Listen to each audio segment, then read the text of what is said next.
What's up everyone, welcome back for another video. Thanks for joining me. If you're not subscribed, hit that subscribe button. If you're already subscribed, you're awesome. Thank you. So the point of today's video is to get back into the swing of things with working on the 190E here. What do we got? Don't mind the extra brightness from the garage doors being open. It's a little warm in here, and the garage door being open helps a ton in here, but there you go. There she is. So if you're not familiar, this is, well, it's really my wife's, it's not mine. A 1991 Mercedes Benz 190E, and we're in the process of converting it, very long process, grueling process of converting it to a Evo 2 with the body kit. It's a Duraflex body kit. I do not recommend buying this. If you're looking to do the Evo 2 conversion, do not buy the Duraflex kit. It is absolute trash, but we're trying to make this work. Now, if you're not familiar what the Evo 2 kit is, I guess the rear is done. Let me show you the rear. Well, the rear is done. It still needs work, but the panels are fitted. The rear looks pretty good. Big ass wing, a little, I guess, gurney flap type thing. Bumper looks nice. Need to fix that. Fender flare, which needs a little bit better on the fitment part.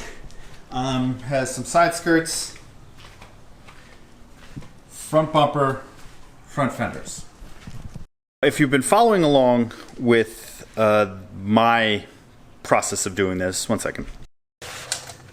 Now, if you've been following along with my process of doing this, you will know that I absolutely hate the way the front fenders look. This is how it's looking right now with the front bumper. And this is one of the front fenders. It's supposed to go like this somewhere on there. You can see I could basically make a fist and get it behind there. I don't want to push it in and crack anything right now because I'm not dealing with that. But if you see, I could probably mess with the bumper to get the fitment a little bit better, but you see this is nowhere near. And then this is the big thing. So you got like a lot. I don't like that. I'll just get another angle for you. See how high up this sits. If you look from top of the tire to there, the whole width of my hand, no good. If you go back, I'll probably wind up linking the video on the top or something like that. If you go back, I decided, since this bumper sticks out this far off the body, so you kind of need something to bridge that gap, and I don't like that, I decided I was going to try to make my own Fender flare thing piece. So I came up with this piece. This is, the piece I perfected was on the driver's side, but didn't go as planned. But this was just a piece of foam. It's like home insulation foam. I sanded it down, and this was gonna go basically sit like this. Gonna come up and then eventually cut the fender so it goes behind that. It would have a nice curve to it. Meet the bumper would be perfect. Now I don't know where the pieces that I tried to make is right now. Don't feel like looking for it, but didn't come out right. I think it maybe needed some sort of like vacuum sealing. Plus also when I did it, the temperature was cold, and I think on the directions it said it had to be warmer than that or whatever. So there was some issues with it. I tried to let it cure extra long, but it didn't come out right. And now we're back to square one. Now let's get to the point of the video. I know you're like, Chris, just shut up already and just do what you're gonna do. So let's get into the actual part of the video, which is actually making a spacer for the fender to bring the fender out a little bit. I think in conjunction with this, I might go to the storage unit and get the front bumper out and try to put the front bumper back on and see how it looks. Because I was almost thinking I could run the front bumper and make like a homemade splitter or something for the front, just to make it look a little bit more aggressive, because the front one is lacking a little bit. This one looks pretty good, but it's just way too wide. And if you're not going with the over fenders and stuff, it kind of doesn't match the body lines. So, fender spacer. It's pretty simple because I just kind of winged it the other day and figured it out. So I have a whole box of just like random hardware and stuff. So I went through that. I found this spacer. I don't know what the hell it's from, but this is what I found. The one on the passenger side, well, I did the passenger side already, and the one over there is slightly thicker than this. So I'm probably going to just put a washer under this, just to try to make it the same thickness. And then the other mount is just a nut that I found, which was another good thickness. So I'll get you the specs of these wheels. I don't remember them offhand, but as you see how far they poke out. Direct over, you see tread, In the front you could almost see into the gap there. But see it here. Then we come over to the other side. It's nothing drastic, but it definitely helps out. Especially the front view makes it a lot better. Not too bad. I know on this side specifically, we're rubbing about right here when we turn the wheel in certain situations. So hopefully this is going to mitigate this problem. And then possibly throwing the stock bumper back on and figuring out something to make it a little more aggressive might be a good one. Then another thing we're going to conquer today, while we're going to have the car jacked up a little bit, is see how flimsy that is. Passenger side, sturdy AF.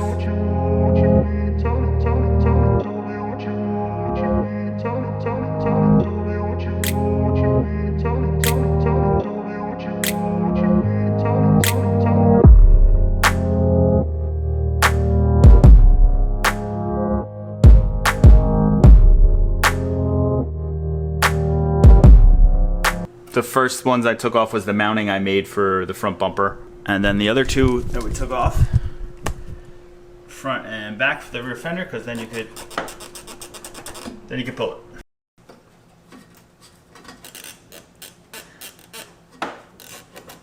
So you can see how far we could come out. So first what we're going to do is find the nut that's going to fit in the front one, then the larger one's going to go in the back just to give it a little bit more angle. Then we're done. One other problem you run into here is since you're adding the spacer, the hardware you had no longer fits. So you're gonna have to figure out new hardware to go in to hold your fender. So I will link this down on Amazon. This is Russian description assortment. What it actually is a bunch of fittings, like a bunch of little body clips and stuff like that. So we're not using the metal part, but the metal part would be something that you would like clip on, and then you could put a screw through to actually hold it. But all we need is the screw from it.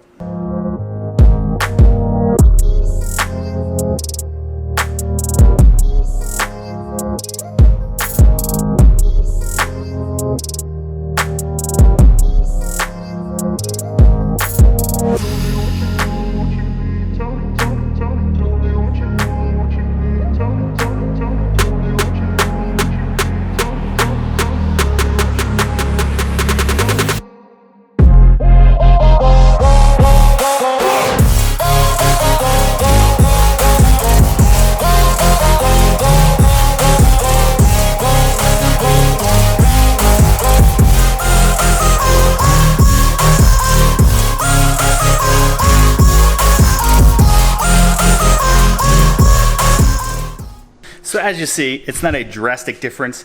You could get as crazy as you want with the size of spacer that you use.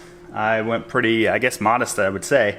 The front spacer is probably about a ½ inch, and the back one's probably about 3/4 to an inch large. You could go a little bit crazier if you want, if you have some bigger tires to fit in there. So these wheels say they are 17 by 8 plus 32. Then I think the spacer that's on there is a 15 mil spacer. Basically, an 8-inch wide wheel with a plus 17 offset. So with the stock body, you're poking a little bit. Now these wheels, these are, I think they came stock on like an Audi, possibly. We were trying to get BBS wheels. We wanted ones that looked pretty similar to the Evo 2 style wheels. If you've ever, I'll flash it on the screen now. Those style wheels. We were trying to find something similar to that. These happen to be actual BBS wheels, even though they were like labeled avant-garde, but inside they say BBS. They're actual BBS wheels. The bolt pattern, I don't remember exactly, but it's a different bolt pattern from the Benz. So we actually found these spacers from H&R that convert from the Benz bolt pattern to the new Audi bolt pattern. I also had to find new wheel studs because it was a different thread on that. So it was a little bit of a pain in the ass to get these to fit. Obviously they don't perfectly fit, but it was a pain in the ass to get them on the car. Then also the other thing, the bolts were too long, and especially in the back it was going into the drum brake and it was stopping it from spinning, so I had to cut them all down. So 20 bolts I had to cut down. A little bit of pain in the ass, but they got on. I think these wheels look great. but we're just finessing the fitment a little bit. So that's that. I'm sure if you wanted to get a little bit more crazy, you could even do a spacer down on the back side of the fender too, to pull it out. And maybe you could, well, you would wind up messing with the fitment, the body line with the hood, but you could probably do something with the fender to actually like space it out more this way if you want to like widen holes or something like that. I wouldn't recommend that one. But other than that, not too bad. If you enjoyed the video, hit that subscribe button. If you learned anything, hit that subscribe button, hit that like button, and leave some comments down below. If you think I should have went a little more aggressive with the spacers, let me know down below, and we're going to continue this build off. I think I might go get the stock bumper and put that back on just to see how it looks. But that's that. See you guys in the next one. Peace out.